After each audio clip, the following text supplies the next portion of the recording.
And I did want to start by saying that in Beijing we watched your Vice President's lecture on webcast, and he is truly an astonishing ambassador of this country.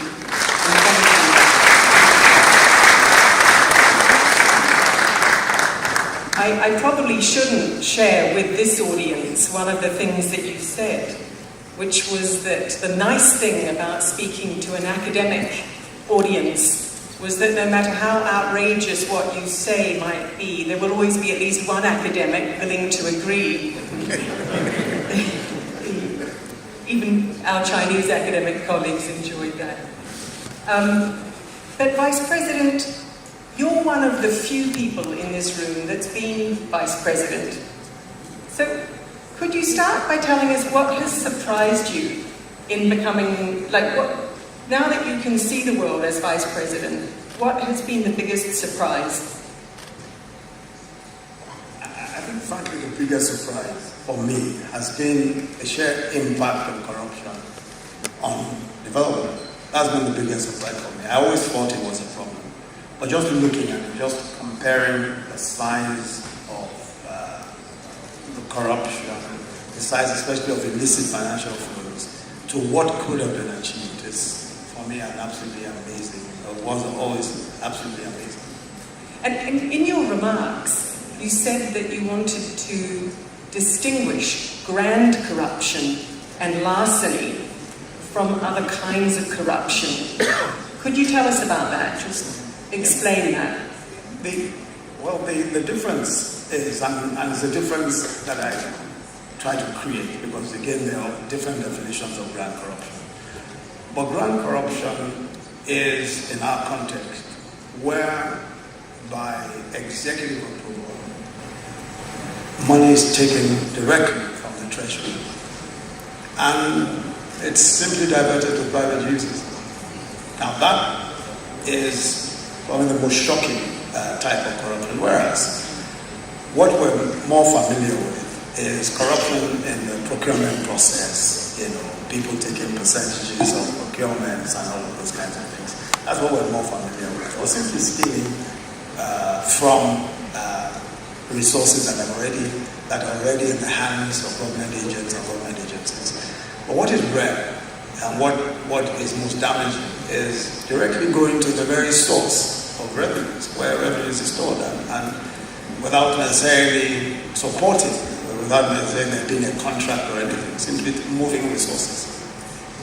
And is it your view that the government and the people in this room should focus on that corruption first and foremost, or do they need to focus on eradicating all kinds of corruption? No, I think that it is, first of all, to understand that this is an issue, and to be able to say that this is unacceptable, to call it out whenever we find it. And I think for those of us who are involved in economic policy planning, development planning and all that, we have to understand that it exists. We have to understand that this is it. We really cannot speak of our economy as if we're speaking of the economy of Denmark, just to draw again, because the economies of most other countries are not subject to the kinds, to this form of corruption. So I think that's very important. But everything else down the line is also important, because, just as I said, systemic corruption in the procurement process, corruption in approval processes and getting pre-investment approvals and those kinds of things obviously discourage investments, and so we must look at those. We must examine those closely. But the problem where you have systemic corruption is how to deal with all of those issues at the same time, because you're also dealing with a situation where the system is naturally fighting back. Well, let's ask the audience two questions. So the first question is, how many of you would be able to be more successful in your company, in your firm, in your agency, if there were less corruption in Nigeria? So hands up. Hands up those of you who would be more successful if there were less corruption. Okay, so lots of you don't have your hands up. I might have to pick on you to find out why it benefits you from being corrupt.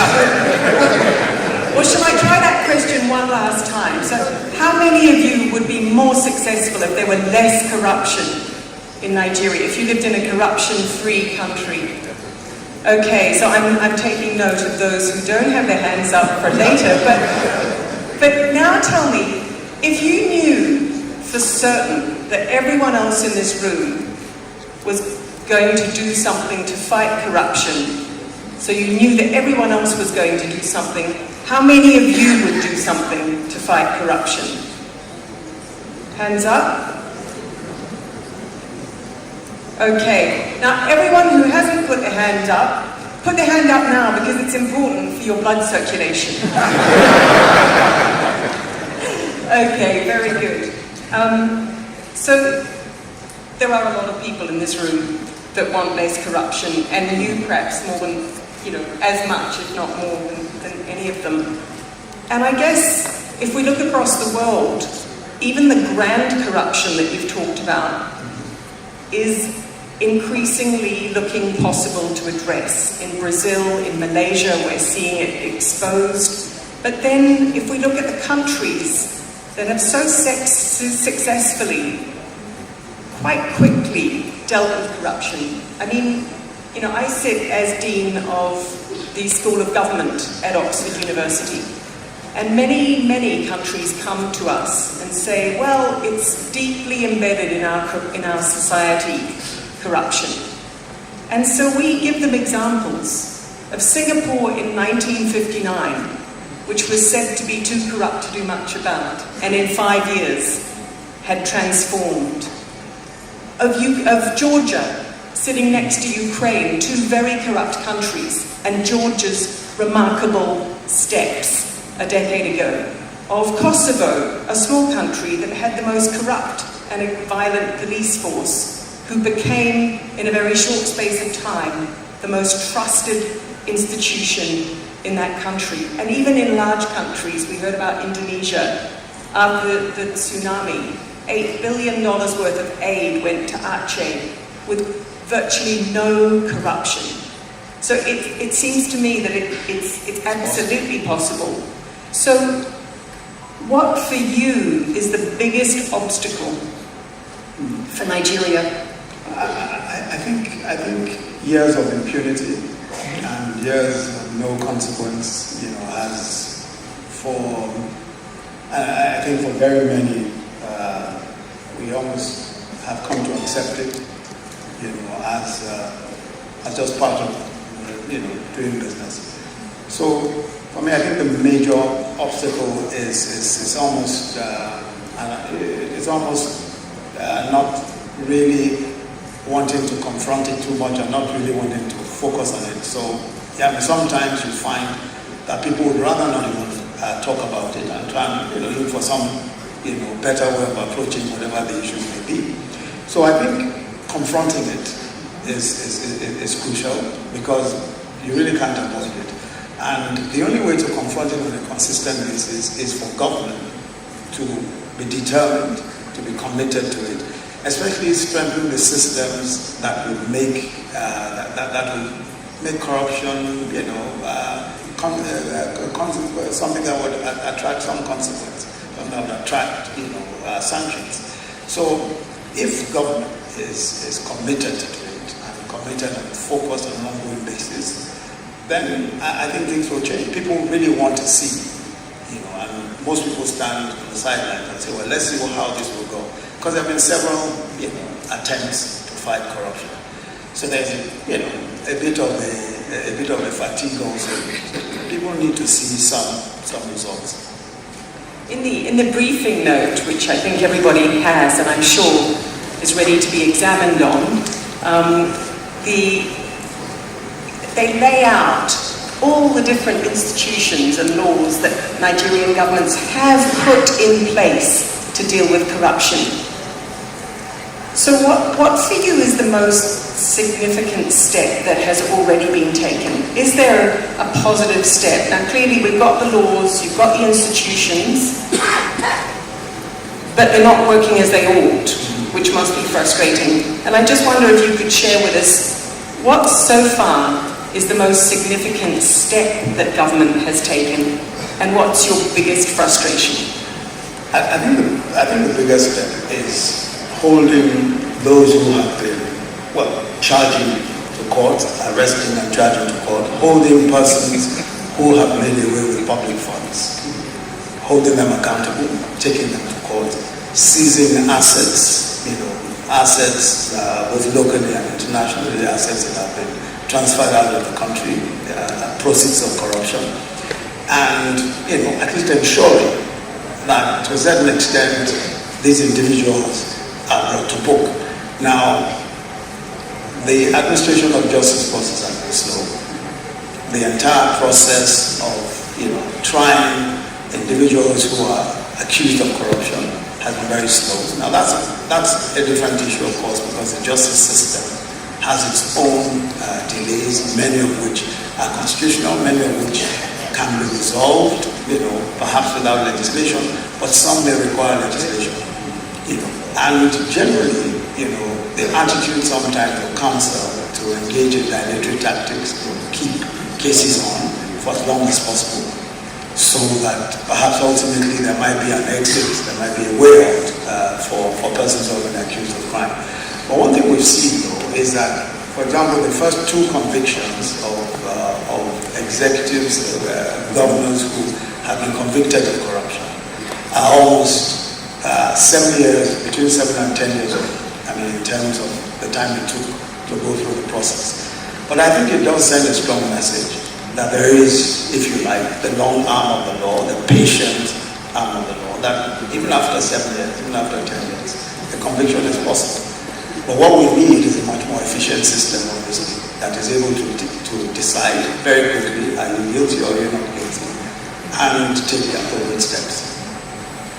So practically, what does that mean for the people in the audience that want to watch out for whether that's likely to happen? Does it mean better protecting your judges, appointing different kinds of judges, creating a special judiciary procedure? What does that mean for you? So it means several things. I've been working on some of those initiatives. We, for example, obviously need to constantly watch the judiciary itself, because again we're talking of systemic corruption, and it means that there is no institution that's not infected by corruption. So we need to pay some attention also to judiciary and judicial personnel to ensure that they are and remain persons of integrity. But more importantly, we need to really interrogate the criminal process. So past there's an Administration of Justice Act, which has helped in some ways to remove some of the old obstacles to smooth trial.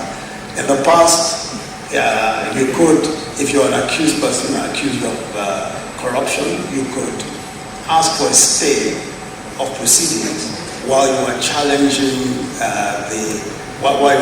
the charges. While you could say, well, I want the charges quashed, I'm challenging the charges, so in the meantime, while I go all the way to the Supreme Court, which may take years, the criminal proceedings against me will be stayed. Don't let the new Administration of Justice Act happen. You can't stay proceedings merely because you want to appeal. So that has helped a bit. There are also some strong judiciaries, some judiciaries stronger than others, because of their experience. The judiciary in Lagos, for example, because it's much more commercially oriented, has much more practice and all of that.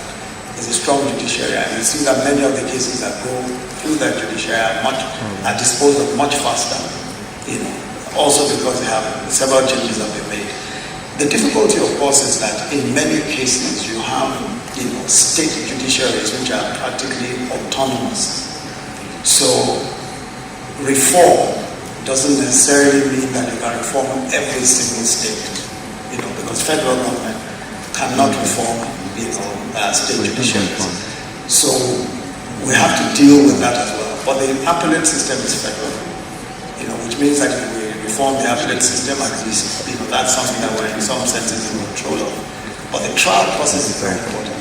And wherever the trial process takes place, the the delays that are inbuilt into those systems almost invariably will play a part in determining whether or not to be quick or not quick.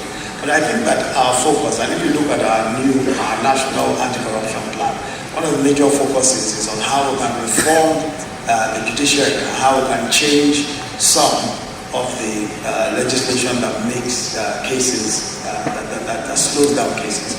In other parts of the world, where you find that some of it is also, to a certain extent, self-regulation, where lawyers, are not allowed to do certain things. We need to strengthen that as well. We need to strengthen the way that lawyers are disciplined, the whole disciplinary procedure for lawyers, so that a lawyer, for example, cannot engage in dilatory tactics willfully, and then there will be no consequence. So in any part of the world, you will lose your shirt for engaging in dilatory tactics. In other places where the disciplinary system is much firmer. So we need to look at that. We need to look at that as well. So there are several issues. So you're pointing on the one hand to the need to further refine the process and tighten up the process. But the other part of what you're saying is this is about people. This is about getting the right people. And I remember the finance minister of Indonesia, Sri Mulyani, first time she was finance minister, came to Oxford to talk about her fight against corruption. And she said across the senior public service in her country, in Indonesia, that she had to quite quickly identify three groups of people. There were the 10 or 20% who were not corrupt, who would support her agenda. There were the 10 to 20% who were absolutely entrenchedly corrupt and who were never going to come along. And then there were the sort of 60 to 80% of people in the middle who could be co-opted. If they believed the whole system would be clean and not corrupt, they would back that. But if the system was corrupt, they too would be corrupt. Does that resonate with you? Do you think that, could you say the same about Nigeria? Yeah.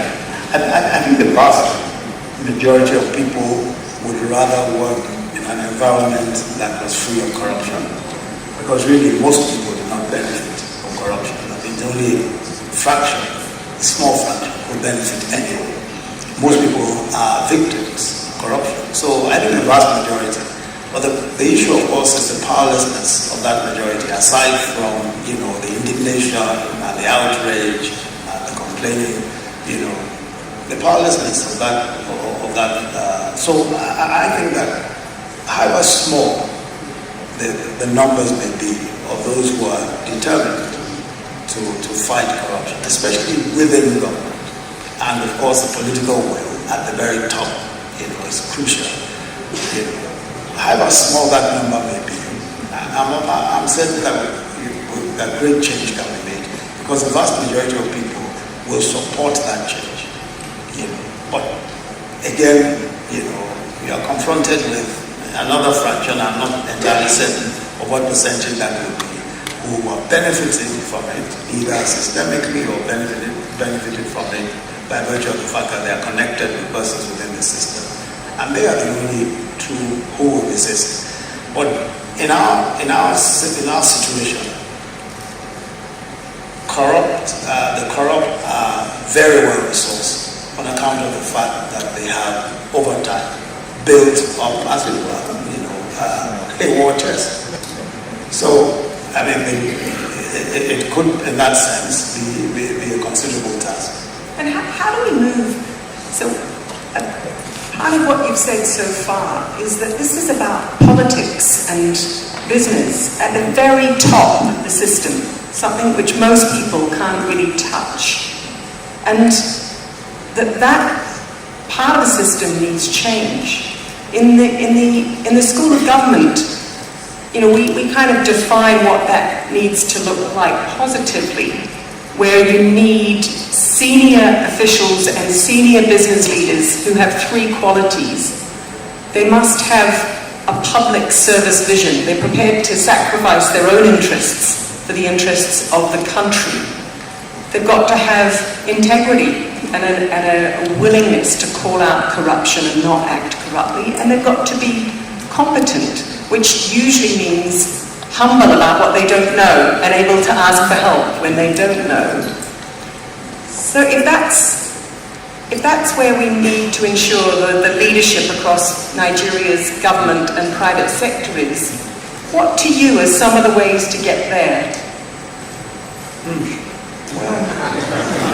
Let me say first that that combination of which you speak is a rare one, where you find you very frequently find persons of integrity who lack the courage to call out corruption, and that is probably, or who maybe not necessarily lack the courage, but just don't want to get themselves involved in any kind of confrontation with corruption. So, by and large, I think that what people need the most and what government can provide is this kind of support that lets people know that the highest echelons of governance are behind the anti-corruption fight, so that if you participate in it, you have the full support of the highest levels of government.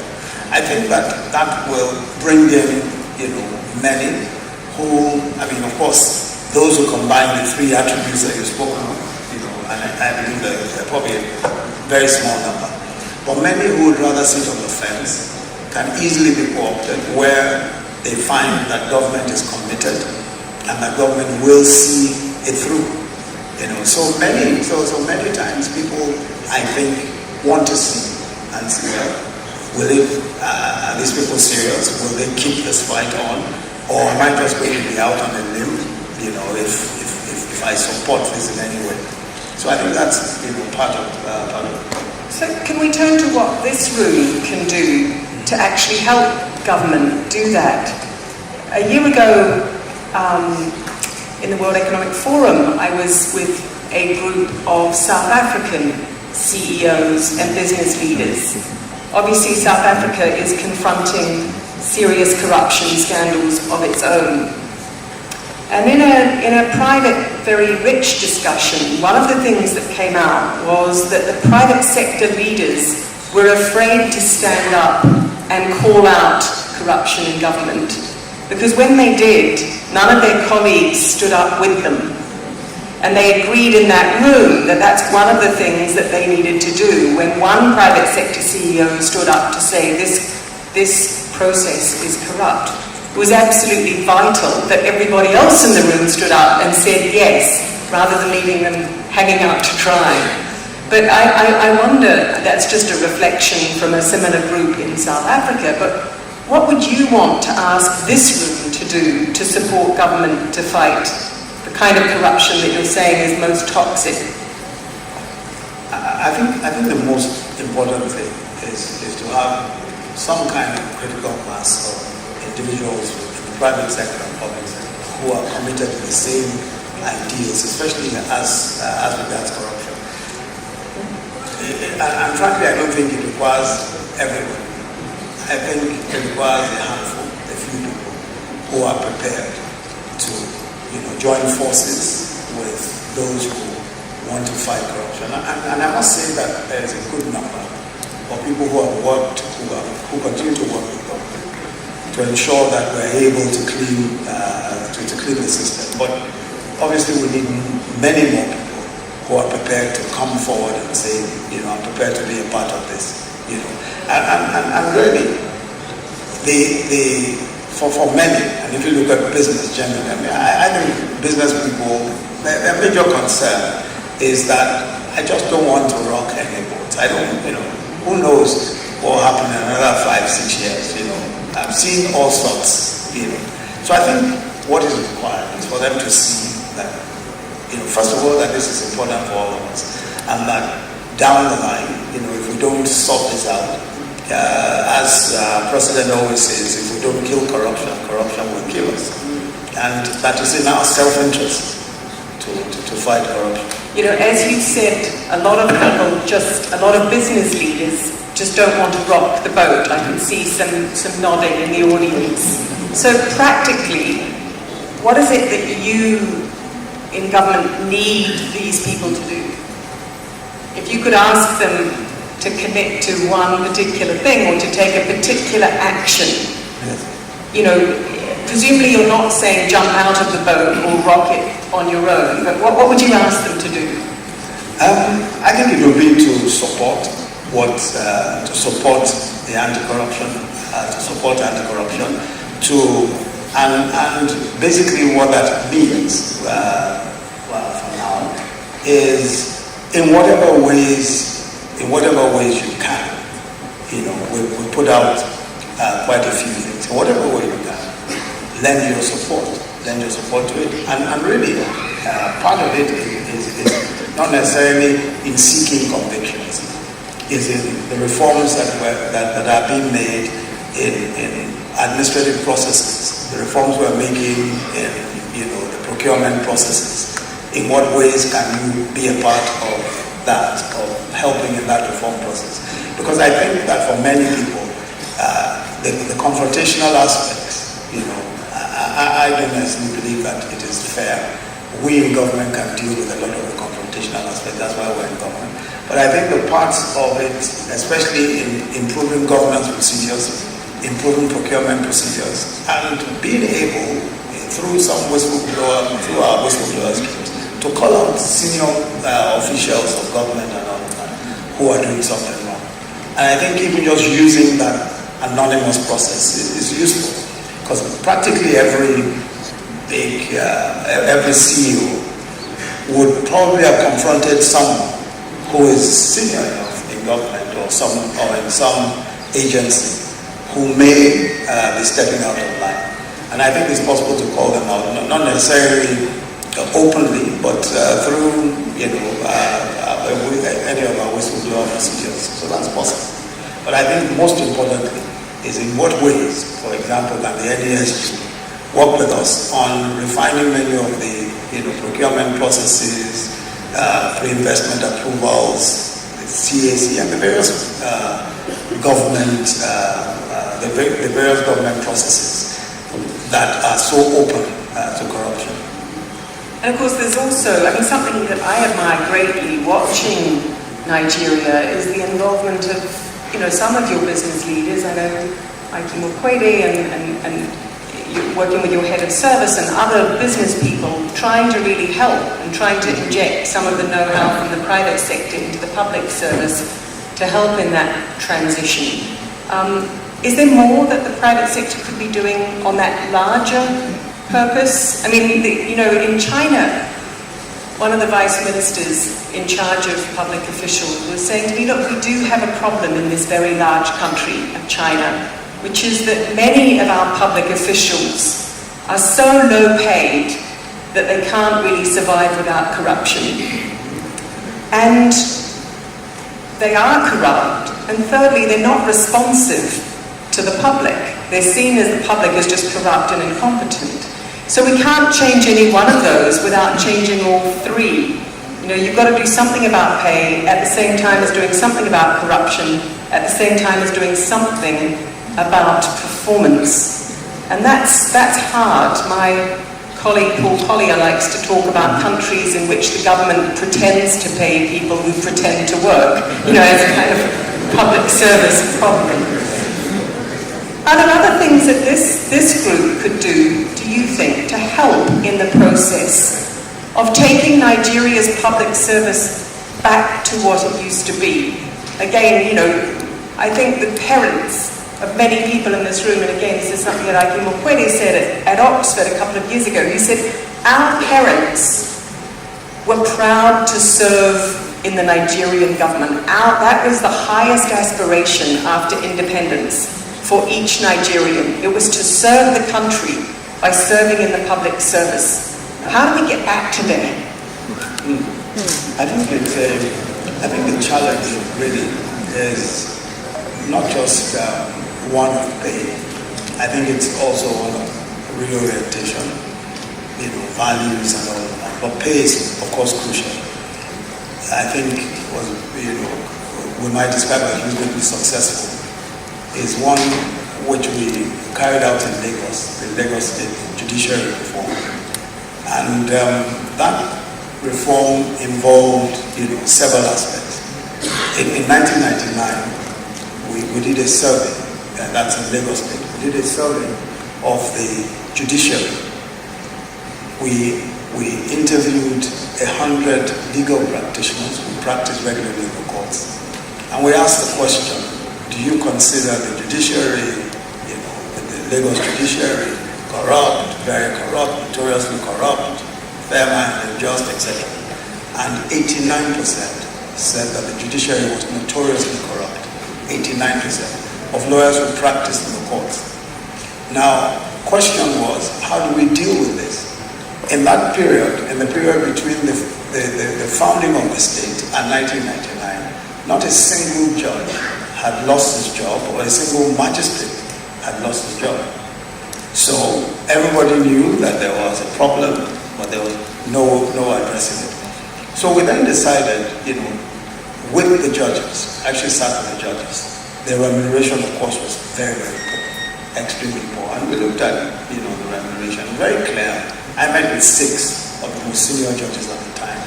We looked at their remuneration. And we asked ourselves the question, so you have 3 kids in school, this is how much it will cost. After a while, it was obvious to all of us around the table that none of them could survive, with the kind of, lives that they were expected to live as judges and all of that, on the salaries. So we decided that compensation was an important issue and we're going to deal with it. Second issue was discipline and how to ensure discipline. Third issue was the quality of individuals who were appointed. Now, fortunately for us, we had control over practically all of that. So we reviewed the remuneration, and one of the chief concerns of persons in public service is that when they retire, would I have a home to go to? So we ensure that each judge will be provided with a house. The day you are appointed, we'll give you a house, give you a house in a nice part of town.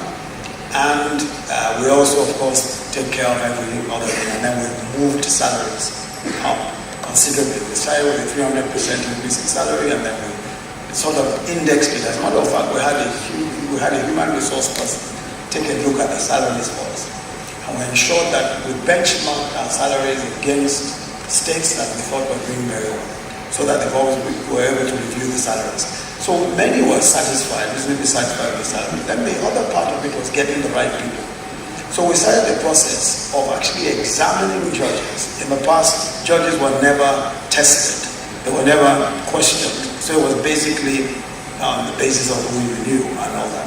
So we started a whole system of examination for potential judges and interviews, which helped a great deal in getting a good crop of judges in. Again, fortunately for us, almost half the judiciary was retiring in that period. So we were able to appoint 26 new judges to 52, to 52 spaces. So we were able to take a new crop of half, 26 new judges.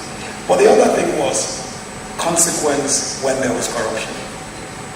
We had to sack 21 magistrates, for corrupt activities and all of that. And 3 judges also lost their jobs. So when it became obvious that there will be consequence for corruption, people started. We did the same survey, this time with the World Bank, in 2007.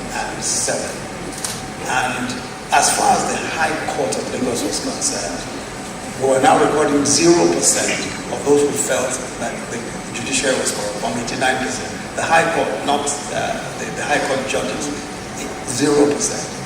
So really, it's not on account of the fact that these individuals, suddenly, became born again. It is more on account of the fact that, yes, they're better paid. Secondly, there is consequence for their actions. And the appointment process is one that introduces some merit and some rigor. So it's not just, who you know. So I think you're absolutely right that in reforming the system, but of course it's much more difficult when you are reforming the entire civil service system. Today we're spending almost 70% on salaries and overheads for civil servants, and the pay is still not good. So the question, of course, is how much more, maintaining the numbers that we have today. There are those who offer all sorts of ideas on what to do, how to possibly downsize and all that. But again, we're confronted with a situation where the economy simply isn't strong enough to have you laying people off and all of that. So there are hard choices to be made. But there's no question at all that you need to reform the system, you need to pay better, you need to train better, and then the process of even coming on board needs to be much more merit-driven. So there are places in Nigeria where this is happening, and yet it seems hard to do everywhere. I mean, I don't want to lure you into saying things that you shouldn't say, but except that I do, It's because what happens when you try to dismiss someone who's corrupt? Like, who is it that courts you? Who is it that puts pressure on you not to do that? Well, let me say that we have, and I always like to refer to the Nigerian elite, and probably not fair to that, but practically every segment, because, people who have access to you, they could be political leaders, they could be religious leaders, business leaders, whoever has access, So we have a system where people just feel that, well, we can, why don't you just give this guy a break? It's not, and I don't think that people necessarily feel that there's anything wrong with that, which again is part of the problem. So you don't get one call, you get several calls. I'm absolutely sure that none of them would come from anyone in this room. But it is very striking. I mean, I've been spending a lot of time in Brazil over the last year as the corruption scandal has crept across, and so many Brazilians who don't want their government or their economy to be corrupt, nevertheless talk about how they just all got soaked into it, that it's so difficult. If the system is corrupt, it's just very difficult to actually play within it. And it took a kind of massive judge-led breaking of that system, which is proving very politically traumatic for them. So I think thus far in the conversation, it's clear that this is a conversation which involves everybody in this room. And so, but just before we close, I'd love to take a couple of comments or questions from you. Just a couple of, is there anyone, brave person, who's got a question or a comment? So right here at the front, let's take it. I think it's fair to say that it's an obstacle course. Trying to get money from foreign governments or foreign banks is an obstacle course. It is laden with all manner of difficulties. It's obvious that there is no great enthusiasm about returning money that is already in their custody. It's very obvious. And this is whether or not, whatever the rhetoric is, it's very obvious that the systems in many of these countries simply is not in any hurry to return money. Of course, what people would say is that there's a judicial system you have to contend with. But it's also obvious that same system, the same systems, when money related to money related to terrorism and all of that was found in their systems, or drug money, they were very quickly confiscated. As a matter of fact, in the 90s, when drug money was all over the place, we signed all manner of mutual legal assistance treaties, conventions of every kind. And immediately after 9/11, the terrorist financing and all of that was under close scrutiny. As a matter of fact, it is, in my view, only by virtue of the fact that terrorist financing came into focus, that the proceeds of corruption also came into focus. No one was prepared in the late 90s, especially OECD countries. None of them was prepared at that time to consider the proceeds of corruption as dirty money, which ought to be confiscated and returned to the countries from where they came. So there's a great deal of reluctance. No question at all. And so we have to simply fight through those systems, go through the courts, engage the governments and all of that. But it's not, no one in a hurry. No one is in a hurry. So, some moves in the international system are being made.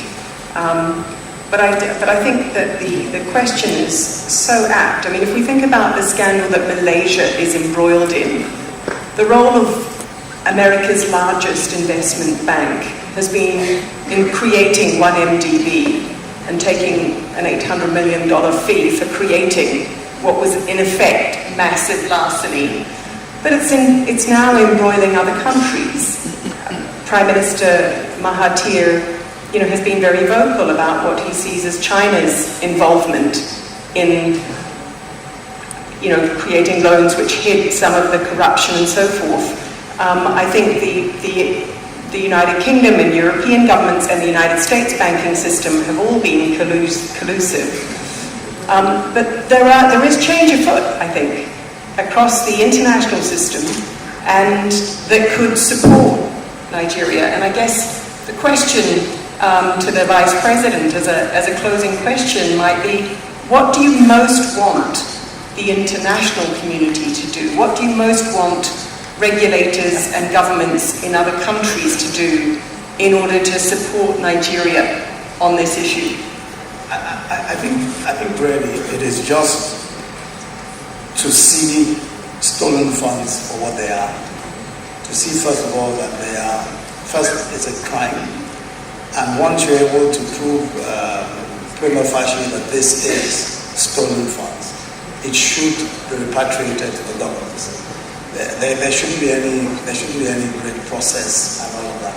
I think that sometimes, we invariably get caught up in arguments that are clearly not necessary, because in many parts of the world, terrorist funds are confiscated, and nobody really is allowed to go to court and start asking us funny questions and all that. And I think that there should just be a firmer attitude especially from the point of view of government. And I do understand that there may be legal processes. And the second thing is to hold banks to account. Many of the banking institutions are regulated by not just by agencies of government that are able to say when you've done something wrong, when there's been some malfeasance and all that. They're able to hold them to account domestically. But many of those institutions don't say a word where this involves proceeds of corruption or funds from foreign countries. So I think expanding their jurisdiction to be able to speak up where those things happen, or to be able to sanction institutions where those things happen. I think we just need a greater amount of cooperation between governments and their institutions and ourselves. At the moment, the relationship is almost, it's just a sort of relationship that you really can't say they're working with us or they're not working with us, where basically just not as good as a week sometimes. So we're not entirely there. I think we need to see just much more commitment to this whole fight against illicit transfers and all that. I think we just need to see a bit more commitment on the part of foreign countries. Thank you very much. So I would take 3 takeaways from this discussion, and I'm so sorry, we're out of time. 3 quick takeaways. One is the need to address impunity at the very top of the system, and that all of you as leaders in this country need to support doing that it's difficult, that those telephone calls do come in to prevent that, and you can be part of changing that by actually making a telephone call of a different kind to support the politicians that are trying to address impunity at the very top of the system. And that's the Vice President's point about starting with grand larceny. I think the second point that you've really highlighted for us is that it doesn't have to be everybody. It takes a critical mass. And that's what's happened in other countries, whether it's Malaysia or Brazil or Indonesia or the countries that I cited, Georgia, Singapore. in all of those countries, it was a critical mass of people willing to stand together, and that means private sector leaders standing together as well. And I think the third takeaway is how possible it is, the Lagos judiciary example, that determined action followed through can create beacons that actually work efficiently, and that you don't have to be helpless in the face of a corrupt system. You can take parts of the system, clean them up, and move on to the next. So, Your Excellency, Mr. Vice President, Professor Yemi Osinbajo, on behalf of everybody here, I'd like to say a huge thank you for such a frank discussion. Thank you.